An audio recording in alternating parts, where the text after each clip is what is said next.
خیر یو خبره ده خوشحال خو یو که د مدرسې افتتاح وشوه خوشحال څنګه نه ډېر څومره خوشحال یو هغه خلک څنګه د آخرت خوشحالي غواړي هغو ته دعوت ورکړه چې ورکتابونه وکړي تون خو ورکې نه شړ ټول خلک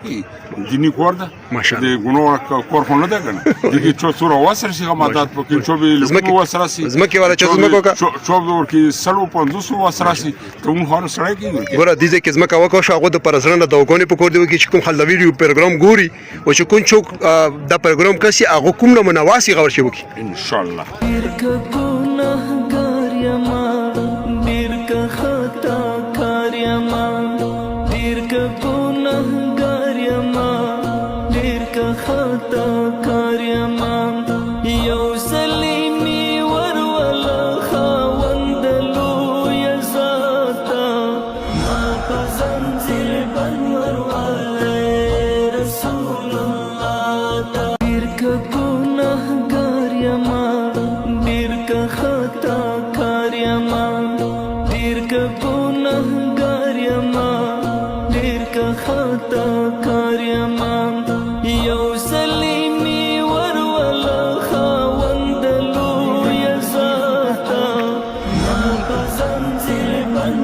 علماء ټول ملګري موجود دي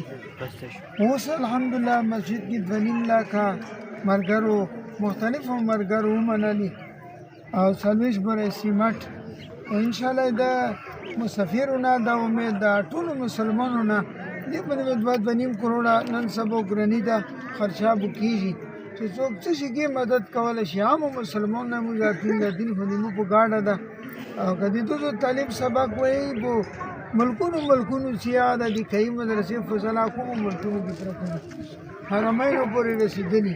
افغانستان پورې رسیدلی دا سی مدا ان شاء الله دا او شخونو کې دا الحمدلله شاګردانو دي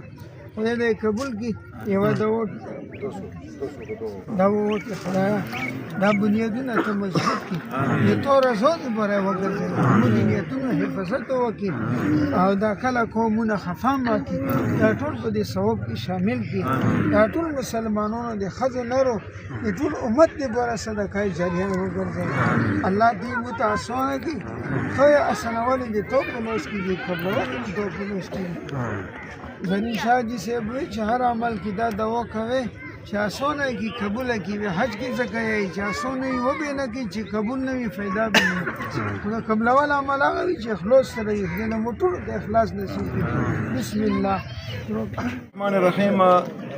ټول اول خو د ټول قوم د زړه د کومي شکریا د قوم څخه جمعې منځنه بعد یمو تاسو ټول روحاني مشر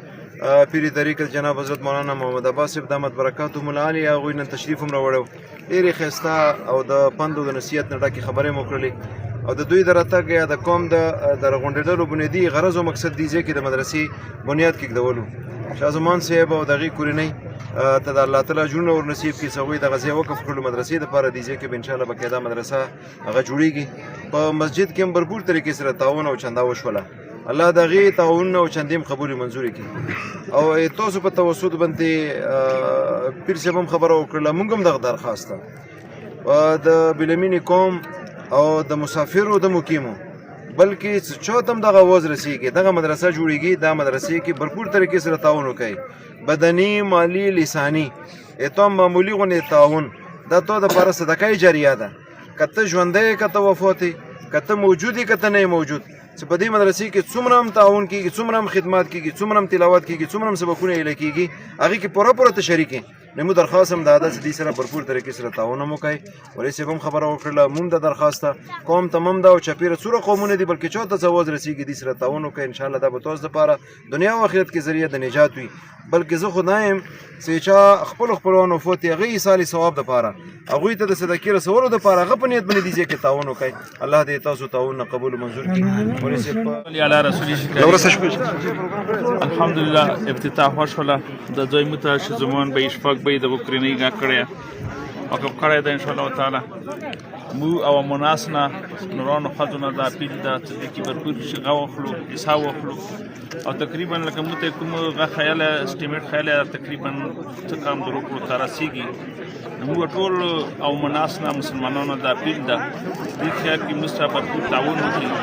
ان شاء الله تعالی مو دا امید الله تعالی نه چې الله تعالی اخلاص پیدا کړي ان شاء الله تعالی د مدرسې په سات تراس بسم الله الرحمن الرحیم د نن کومې مدرسې افتتاح وشوه جامع محمودیه دغه لپاره اشتیاق وي او دغه تر شه زمان دغه ځمکه وقف کړې وه او د ډېرو شکریا ادا کوو نن افتتاح وه کثیر تعداد سره خلک راغلی علما او عباس مولوي صاحب مفتي صاحب ټولو مسافرانو وروڼو نه یا نور چې داسې وسیع حال وي نو دې مدرسې کې تعاون او مدرسې بغیر تعاون نه جوړېږي او دې باندې ډېره غټه خرڅه راځي کم از کم تقریبا 2 کروڑ پورې خرڅه راځي نو سره مسافران به نو دی پاکستان کې ډېر هغه وکیا تعاون وکیا خو دې باندې پورا اثر نه ګرځي ټول مسافرانو ورونو ته دا خواسته چې د مدرسې کې ضرورت دی کومي آیا تعاون وکړي